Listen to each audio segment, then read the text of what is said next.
Hey, are you a business owner, entrepreneur, or professional? If so, we want you to apply to be a featured guest on our show. My name is Adam Torres, and I host the Mission Matters series of podcasts. I've recorded over 3,000 episodes, and we are just getting started. How do you know if you'd be a good guest to be on the show? Well, only one way to find out, and that's to apply, but I'm going to let you in on a little secret. We want guests that have a story to tell, guests with a brand, a product, or a service that can benefit my audience of listeners. If this sounds like you, go to missionmatters.com and click on Be Our Guest to apply. I'd love to talk to you and get to know more about your story. Again, head on over to missionmatters.com and click on Be Our Guest to apply. All right, now let's get into the show.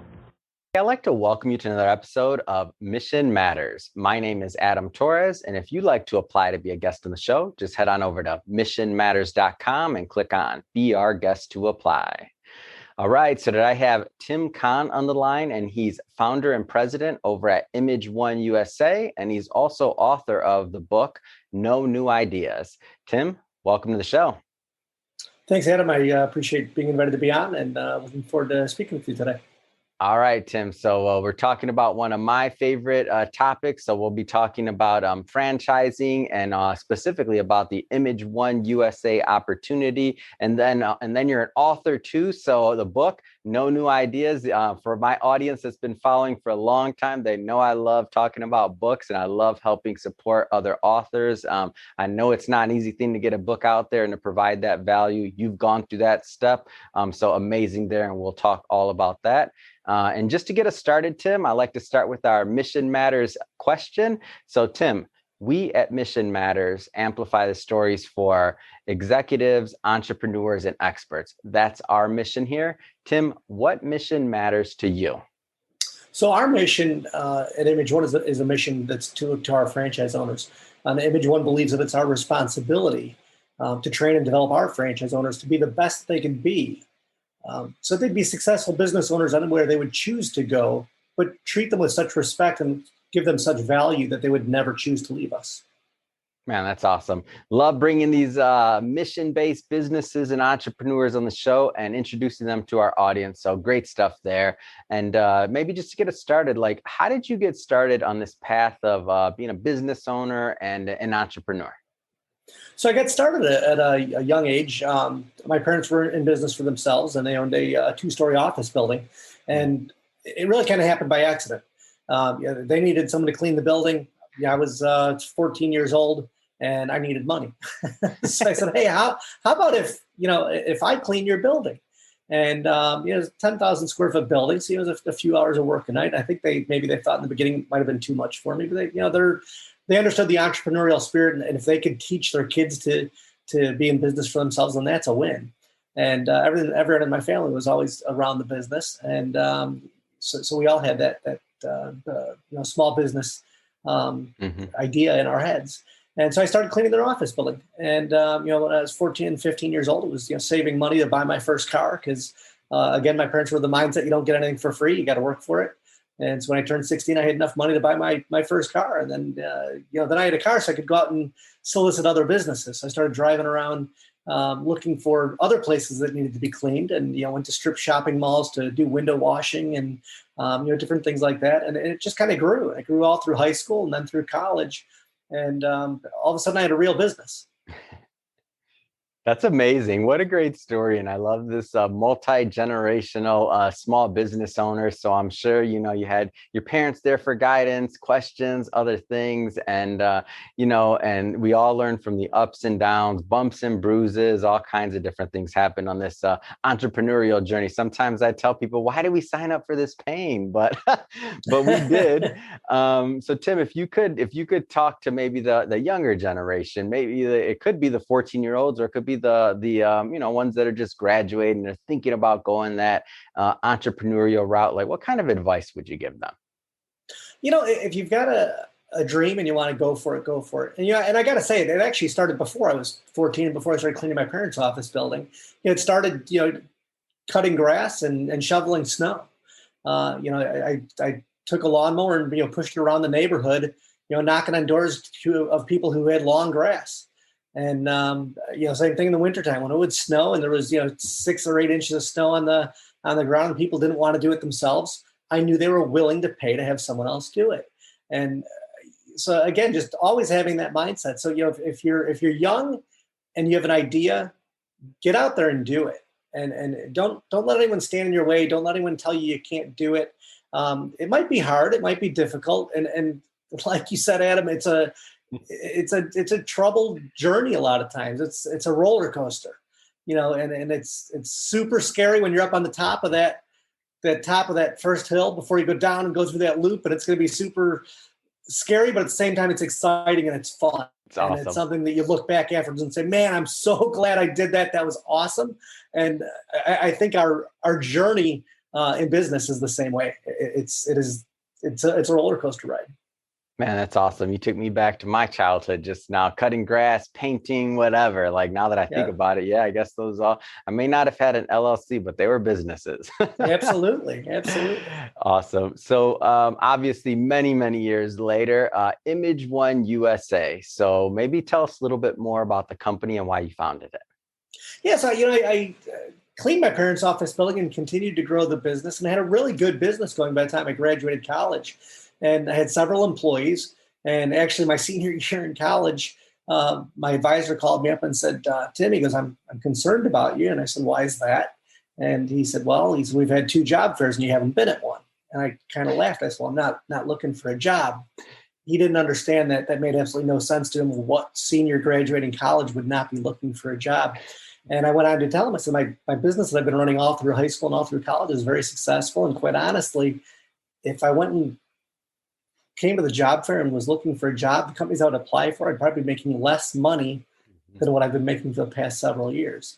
And again, this was just a totally foreign concept to him because, an advisor at a school typically isn't dealing with entrepreneurs and with people that have that mindset. And things have changed a little bit. I graduated college in 1992.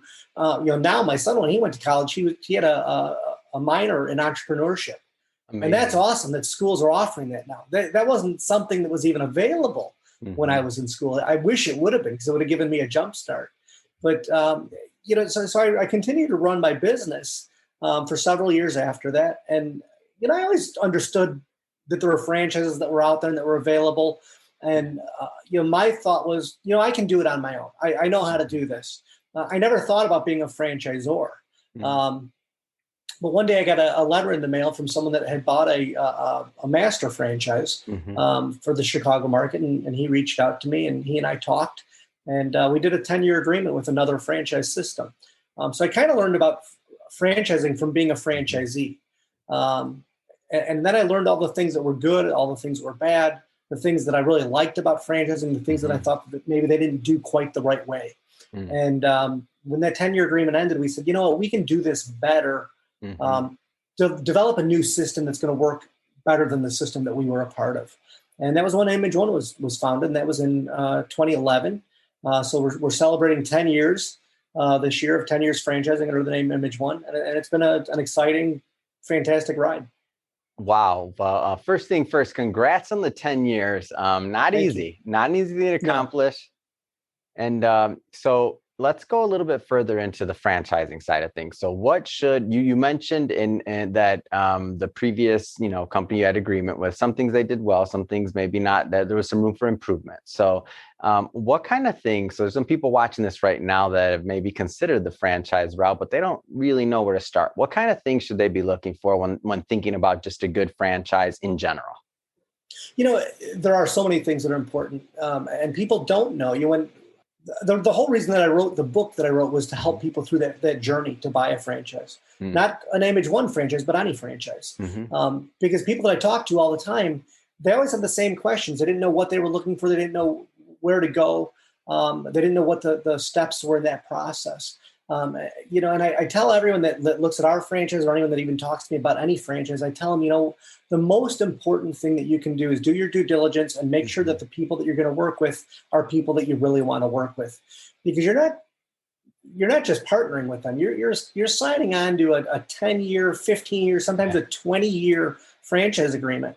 And it's like a lot like a marriage. It's a relationship that you need to feel 100% confident in, because if you don't, it can wind up causing you problems and headaches. And just like divorces are messy, getting out of a franchise agreement can be very messy. And so I tell people, make sure that the person that you're with really understands, you understand who they are and they understand who you are, because you want to have that great relationship. Is there a right type of personality type or a type of person that you find is a good fit specifically to be like a franchisee? We've got franchisees that have come from all different walks of life, all different ages, both men, women, people that have come from the private sector, people that have come from the public sector. But I think the one thing that they all have to have in common is a drive. Yeah. They need to have that drive. They want to be in business for themselves.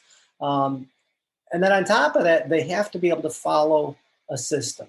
Because if they're not going to follow a system, then they shouldn't buy a franchise. And I'll tell them that if they have their own ideas and they have their own, concepts of what they want to do, then maybe they shouldn't buy a franchise. Maybe they should have an independent business, because then they have the flexibility to do whatever they want. If you're buying a franchise, you need to follow the system. And, I love the movie, The Founder. Have you ever seen that? Oh yeah. McDonald's. So, yes, absolutely. And it's just an awesome movie. And I remember there's one scene in it, and I think of it all the time. And the guy who's playing Ray Kroc he's running out on the golf course to talk to his buddies that have bought, McDonald's franchises. And he's holding up a hamburger in his hand. He's like, "What is this? What is this on here? There's lettuce on this burger. That doesn't belong in there." He goes, "And you're selling corn on the cob and chicken." And so he's got these guys that are friends of his that are business owners, but they've never been contained to a franchise system before. So they're doing things their own way. That's not what a franchise is about. A franchise is about taking a system that is a proven successful system and duplicating it. And the minute franchisees start going outside of that system, then it can cause difficulty. So it's super important to follow that system. So that's probably the most important characteristic that they have to have. They have to have that drive, but they have to be willing to learn and follow a system. Yeah, I think that's awesome. And that is one of my favorite scenes in that movie. And when I watched that movie the first time, I thought to myself, I'm like, man, like if I could go back in time and just kind of start my business career over again. I know there wasn't obviously a podcasting, or maybe there was a podcasting / media brand that I could have franchised, but just in general, my path in business, I'm always like, man, why wasn't I looking for a system? Why wasn't I looking for something that a proven revenue model or something like that when I wanted to start a business? Because I feel like, it can, especially if you're not, if you want to get into business to run a business, right? And to make money and to, provide value for your clients and your customers, of course. But if you're not, like, I wasn't that type of person that felt that I had to have to be the next Elon Musk or to like come up with this like crazy brand new innovative idea. I just wanted to be a business owner. I wanted to be in business. I wanted to help clients. I wanted to have that connection and to, run it. So when I think about those things, obviously when I was younger, I shouldn't say obviously, but when I was younger, I didn't even know that the franchising idea was out there or that it worked. Like I just didn't have those influences in my life when I was younger. So I didn't even know. I knew McDonald's was a franchise, of course, but that's, $1 million, multi-million dollars. I didn't realize there were other opportunities outside of maybe like fast food and other things like that when I was much younger. Can you talk a little bit more about like just the benefits of having a system and what that means? Because I want to go a little bit further out there, because I feel like a lot of times entrepreneurs feel that they have to just go out there and invent and reinvent and do all these other things. And it's like, there's another route. Right. And what you touched on is exactly right. You like you said, when you were younger, you knew McDonald's was a franchise, but you didn't realize how many different franchises were out there. And again, that was part of what led me to write the book, because when I would go out and do a franchise show, the first time I was at a franchise show, I was overwhelmed, and I was there as a vendor that was displaying our franchise. And I walked in the room and I was like, oh my gosh, there are like 500 different franchises in this room. How do we differentiate ourselves from all these other things? Because every single thing you can think of can be franchised, whether it's car dealers, whether it's car maintenance, whether it's a sandwich shop, or it's daycare, or it's doggy daycare, or it's tutoring your kids after school, or it's a swimming pool franchise. Every business that's out there is in one way or another franchisable. And when people walk into that room for the first time and they walk into an expo center, no matter where they are in the country, they all have that same feeling. It's a look and a feeling of being overwhelmed. Mm-hmm. You know, their eyes open up and they're like a deer in the headlights, and they don't realize what they're doing. And they start walking through this trade show and they start picking up information. And it's like any other trade show you go to. Yeah. Whether you're at the car show or whatever it is, a boat show, anything you do, you're walking up and down the aisles and everyone's giving you a pamphlet about why their product or their service is the best one, and you should look at theirs. Mm-hmm. At the end of the day, you have a bag full of all this literature, and you bring it home and you're even more overwhelmed and you don't know what to do, and you don't start. So it's all about educating people and teaching them. And but so I had to touch on that because you mentioned about there being so many franchise opportunities. But the idea of having a process is so important in any business. You need to have standard operating procedures. You need to have everything set up so that you know exactly what you're doing. Yeah. I'm sure in your business, you've got standard operating procedures for what we're doing here today. Oh, yeah. You know exactly what time we log on. You know at what point the questions are going to be asked. You know all about the everything that goes on behind the scenes that people never even realize go on. But it's all written out, so you follow a very systematic procedure, so that it makes it a very smooth process. Mm-hmm. And having that smooth process is really what makes a successful business successful. Yeah. If they don't have those processes in place and they do it different every single time, then sometimes it's going to work out and it's going to go well, and other times it's not. And that's the key, again, to following a franchise system. Is the franchisor, whoever it is, hopefully has already made all the mistakes that their franchisees can make. And if they've made those mistakes and they've set up their policies and their procedures and they've got their operations manuals, they walk you through all of those things and they give you those manuals so that you don't make those same mistakes. Mm-hmm.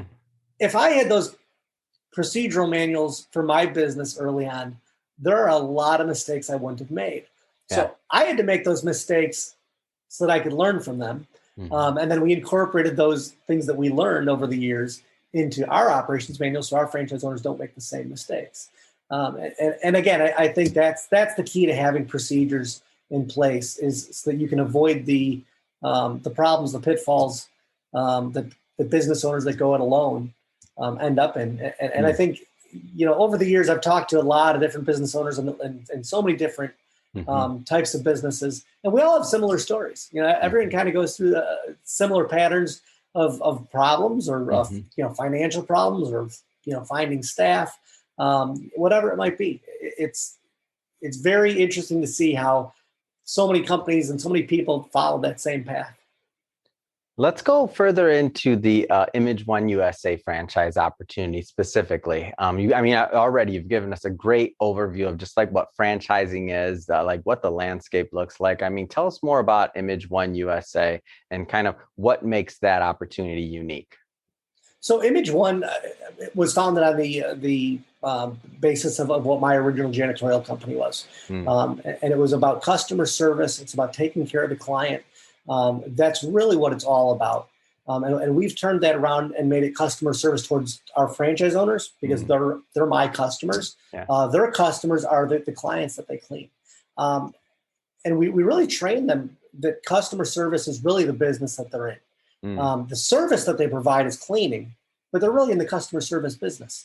And like any other customer service business, you need to realize that you need to do whatever it takes to make sure that your customer's happy. Mm-hmm. Sometimes that means doing something that's above and beyond what's included in the contract, but you take care of your customers and they're around for a long time. Is a garbage can ever going to get missed? Is a coffee ring on a desk going to get, not get wiped one night? Absolutely. I would say it's impossible, 100% impossible to make 100% perfectly clean office every single time it's clean. There are going to be mistakes that are going to be made. But if you have a good relationship with your clients and you have that good customer service attitude and you fix things when there are problems, then you're going to be successful. Then you're going to have a long-term relationship with those clients. And we've got clients that have been with us over 20 years. Wow. And really in the janitorial industry, that is unheard of. I've got friends that are in this industry that aren't in franchising, but just they're in general cleaning. And their attitude was always, if I can keep a customer for 6 months, that's great. Yeah. You know what it costs to get you a new customer? Why would you want to give it up after only 6 months when you could have them for 6 years or 16 years or 20 years? And it was a concept that was foreign to them. I couldn't understand that, because it's so expensive to acquire new clients. Why wouldn't you just want to keep the ones that you have by making them happy? Talk to me more about company culture and like what it's like to be a franchisee over at Image One USA. So our company culture, it starts with our core values. Our company core values are honesty and integrity, dedication to our franchise owners, clear communication. That is so important. Communication is something that we focus on every day. Commitment to customers and a culture of family and fun. And those are the 5 principles that we really founded the company on, and we really try to adhere to every day in everything that we do. We're not perfect. Do we make mistakes? Absolutely. But when we do make a mistake, we own up to it and say, hey, our bad. We're going to fix this. We're going to make it right. Again, it's about customer service. And then one of the things that we teach our franchise owners when we're going through training is an acronym, and we say success takes heart. Heart, the acronym for heart is habits, ethics, accountability, respect, and teamwork. And that's one of the things that we train them on, so that if they follow that, they can be successful and they can accomplish the goals that they have for their franchise. What have you found is typically a good fit in terms of background or otherwise? So like, do you have to have a janitorial experience, or do you have to be a franchisee for Image One? I mean, give us a little bit more of a feel of like who's typically a good fit. Yeah, for us, someone that has a background in sales is a great fit, or managing people. That's a great fit. They have to be a people person. There's certain people that they want to sit at their desk all day long. They want to sit in front of a computer screen. That's not going to make a good franchise owner for us, because they need to get out. They need to meet with prospective clients and their current clients and prospective clients, so that they know where their client base is coming from and so on. But like I said, we've had people that have come from all walks of life, all ages. But one I can tell you that are very successful in franchising in general are veterans. Because veterans they're used to following instructions. They understand following a system. They know that if their day is planned for them and it's very specific what time they do each thing that they do, and they follow that, then they have success. And franchising can work very similar to it for a veteran as what the military did. Because you have a very structured system for them to follow. So veterans can be very successful, not with just an Image One franchise, but any franchise. Yeah. Okay, let's dig into this book. So, No New Ideas. You mentioned it a couple times, but now let's do a little bit of a deep dive. So first off, what inspired this? All right, so there's a copy of it. There you go. No New Ideas, and it's the subtitle underneath that is everything you need to know about starting a successful franchise. And like I said, the reason that I wrote the book was just to help people on their journey to buy a franchise. It's really not about Image One. In fact, it talks very little about Image One, other than about some of the stories about us and how I got my business started and things like that. But really, it's all about that franchise process. And it talks about everything from, like I said, the first person that walks into that trade show and they're like a deer in the headlights and they're just overwhelmed. And if you feel overwhelmed with something, then typically what's going to happen is you're not going to do anything. So they walked through that franchise show. They walked in there. They were super excited about starting a business. They get home. They've got pamphlets and information on 300 different companies. Oh my gosh. And they're so overwhelmed. They don't know what to do. They have no clue what to do. So they just set it all aside and they're like, I'll look at it later. And then a year goes by or 2 years goes by. And we've actually sold franchises to people that we met at a franchise show 2, 3, 4 years before, because they went through that exact process. They walked the whole show. They were overwhelmed. And then they came back and we met him. And there was one guy in particular that I remember very well. His name was Oscar. And him and his wife came. And when they came back to the booth the second time, several years later, I'm like, I remember you. You guys were here a few years ago, and this was at an expo that we ran in the Chicago market. Yeah. And he laughed, and he kind of had a smile on his face. He goes, "How do you remember me?" I go, "You made an impact on me." I said, "I was sorry that, you didn't come and buy a franchise with us." I said, "What did you guys do?" He goes, "I didn't buy a franchise." I go, "You're kidding me." I said, "You were so gung-ho about doing it." And he said, "No." He goes, I didn't know what to do. I was so overwhelmed. So we continued to talk and educate him more about franchising and more about our franchise. And he ended up buying a franchise. And so it worked out really good. So I was glad he delayed buying a franchise, because he ultimately bought from us.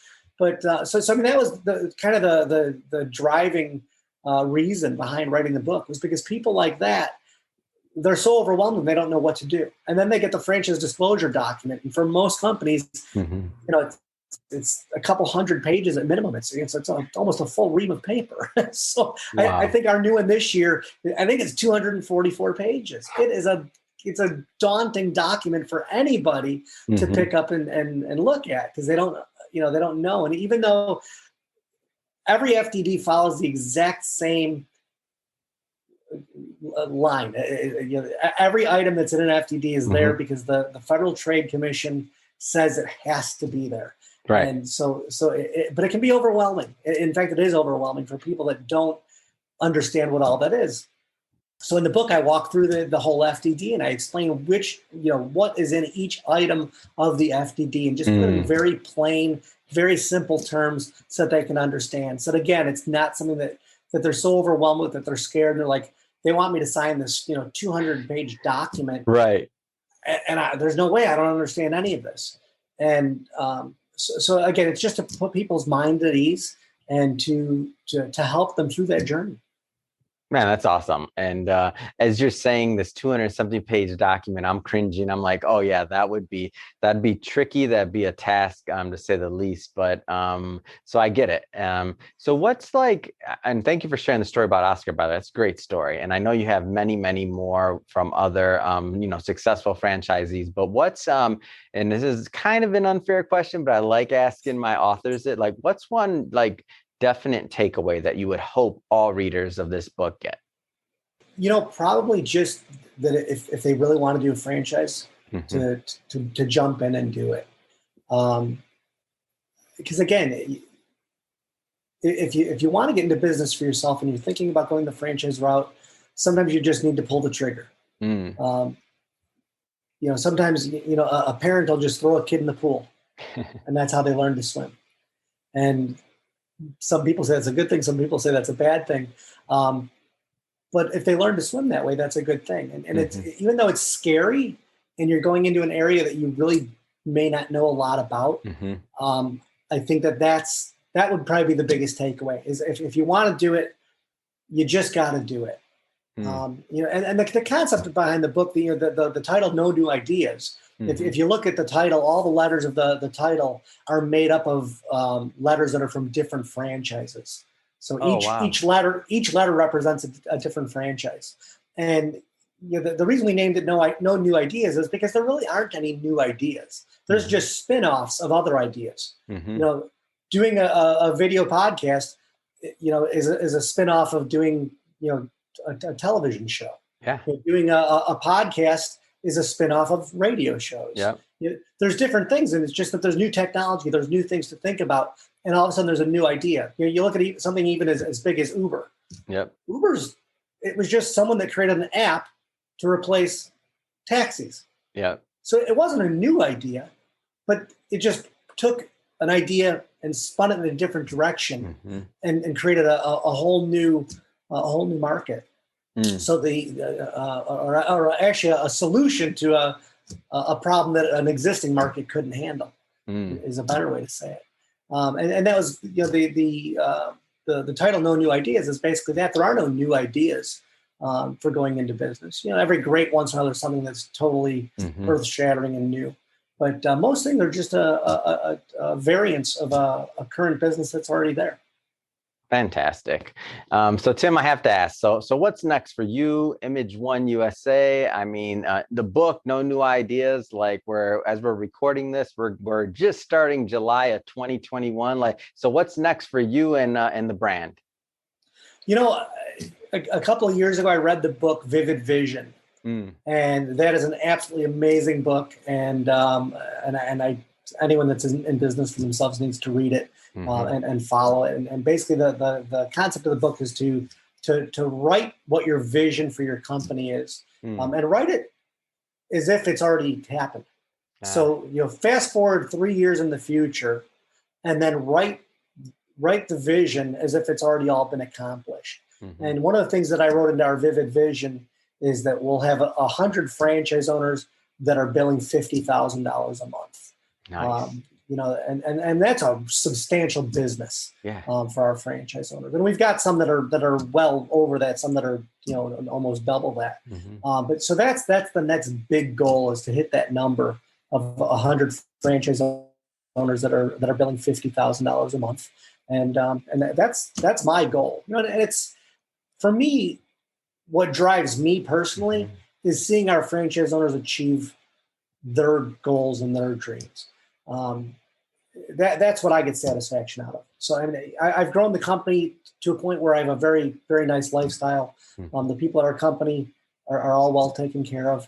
But what I get the most enjoyment out of is helping our franchise owners achieve their goals. And that, to me, is the most rewarding thing that can ever happen. There's a few stories that always come to mind when I talk about our franchise owners. One of them, a franchise owner by the name of Diane, came into the office one day. She was coming in to pick something up, and I was walking out to my car. She was walking in, and I didn't even realize it was her when she pulled into the parking lot. When she jumped out of her car, she got out of a Jaguar. Nice. Like, Diane, I'm like, you bought a Jaguar? She's like, I never told you this. She goes, this was one of my goals. She goes, but I didn't want to tell anyone. I didn't want to share it because I didn't know if I'd ever be able to do it. And I said, you should have shared it. I said, that's awesome. That's fantastic. And then she looked at me, she goes, don't tell anyone, but it's not brand new. And I said, that's okay. I said, it doesn't matter. You accomplished your goal. I said, that is awesome. That is fantastic. And that's one of the things that we do with our franchise owners. I think I learned that from that experience, as we do dream boards with our franchise owners. And it's like going back to kindergarten. You grab a whole bunch of magazines and you cut out pictures of your dreams and your goals, whatever they might be. And it could be like a place you want to go travel, or a car that you want to get, or a picture of a home that you'd like to have, whatever it is. And you glue them onto these posters, and you create a dream board. And then when you look at that stuff, you accomplish that stuff. And so we do that in training with our franchise owners. And I think sometimes they think, this is kind of ridiculous. But then after a year or two, they always call me up. Jason called me up when he got his Land Rover. Nice. Because that was his goal. And another franchise owner called me up and she said, Tim, she goes, my husband and I were first generation in the country. And she goes, I'm going back to college. She goes, I'm taking accounting classes. And she goes, that would have never been possible without Image One. Going to college was part of my dreams and part of my goals. And other franchise owners that have bought their first homes and different things like that. So that's the stuff that, to me, that is so rewarding, and it makes me so happy that it makes it all worthwhile. Man, Tim, I have chills over here. I'm listening to your stories and I'm like, wow, just to see that, and like to see that gratification, I'm sure, or to feel that gratification of like you providing value, teaching the systems that you spent years working to develop, and the processes. And now what I love most about like franchisors, or one of the things I love most about them, is that they're really providing an opportunity. By using that business model, they're providing an opportunity for others to benefit just like they have off of their systems. Like if they were really boiling it down, like that's what they're doing. And they can potentially save people a lot of time. Like the time it took, for example, for us to build this business, we probably were 3 or 4 years in before we really started gaining steam. And I can tell you, I had many other businesses before this that didn't work out. And I spent years on those, right? And I think about all that time that was spent, and not just money, but the time that you don't necessarily get back. So if you're like watching this and you're thinking, oh, I want to be in business, I want to be an entrepreneur, but maybe I don't need to go reinvent something. Maybe it makes makes sense for me to save that time and to benefit from the processes and systems of somebody else that's already gone through it, I mean, that's a very, very viable option. So tell us a little bit more. I want to focus a little bit on the time part, because that's the part to me that always gets us. Like, we don't get that time back. So if we have a system in place and can plug into the right culture, there's a potential for us to save some time. Right. Well, I love Shark Tank, and I watch it all the time. And I'm pretty sure it was Lori Grenier on Shark Tank made the comment that entrepreneurs are the only people who will quit a 40-hour-a-week job so they can go and work 80 hours a week. And that's Been there, done that. Yeah. And you know what? We all do. And I still put in way more hours than what I should. As a successful business owner, I should be able to take time off and relax. Sure. But, whether it was the holiday weekend or a regular weekend, whatever it is, I'm still always working. My wife gets upset with me sometimes, but it's just the way it is. Because that's the way, I think that's the way people that are in business are wired, that we just do that. And so we spend all that time, but you're right. If a franchise can save you the time in learning things because it's the information is being provided to you, then that's a win. And you could spend $100,000, easy going to school to learn things, or you can spend $100,000 of your time to learn things, or you can spend $100,000 to invest in a franchise to learn things. It just depends what you want to do. Yeah. If you make $100,000 mistake, that hurts. It's your hard-earned money went out the window, and but you learned something, and that's why you have to look at it. Yeah, I've made a lot of mistakes in the 35 plus years I've been in business. Yeah. And but I always learned something from them. So whatever it cost me, it was worth it, because I'm not going to make that mistake again. But if I can help people save time, or any other franchise can help people save time and help them on that path and lead them to success a little bit easier, then that's a win. It's a win for them. It's a win for the franchise. And it's not, there's no guarantee of success. Whether you're in business as an independent business owner or you're in business as a franchise owner, there is no guarantee that you're going to be successful. You're still going to have to work hard. You're still going to have to put the time in. You're still going to have to do everything that you need to do to make sure you're going to be successful. So, if you think you're going to buy a franchise and it's just going to be, a gravy train and money's just going to start pouring in and you're not going to ever have to work hard ever again. Well, guess what? You've got another thing coming, and don't spend your money on a franchise. And I certainly wouldn't sell you a franchise, of an Image One franchise if that's a prospect's desire. If they understand that it's going to be hard work and they're going to do what it takes, no matter what that means, then that's a good candidate, and we'll work with them to achieve their goals. Man, that's awesome. Well, Tim, I have to say it's been great having you on the show today. I love bringing mission-based entrepreneurs and businesses and introducing them to my audience. So if somebody's watching this right now and they want to learn more about Image One USA, connect with the brand, or maybe they want to pick up a copy of your book, so No New Ideas, I mean, what's the best way for people to follow up and to connect? So I appreciate the opportunity to give our information out there. It's fantastic. If they're looking for the book, if they're looking for any ideas on a franchise and they don't know where to go, if they go to Amazon and type in No New Ideas, it'll come up. It was an Amazon bestseller when it came out. It's got great reviews there, so you can order it online in paperback. That would be my recommendation to get the book. You can usually get it like a day or two, which is awesome. As far as Image One, if you're interested in pursuing an Image One franchise, we're always looking for good quality candidates across the country. You can go to our website, imageonefranchise.com. That gives you all the information about the franchise.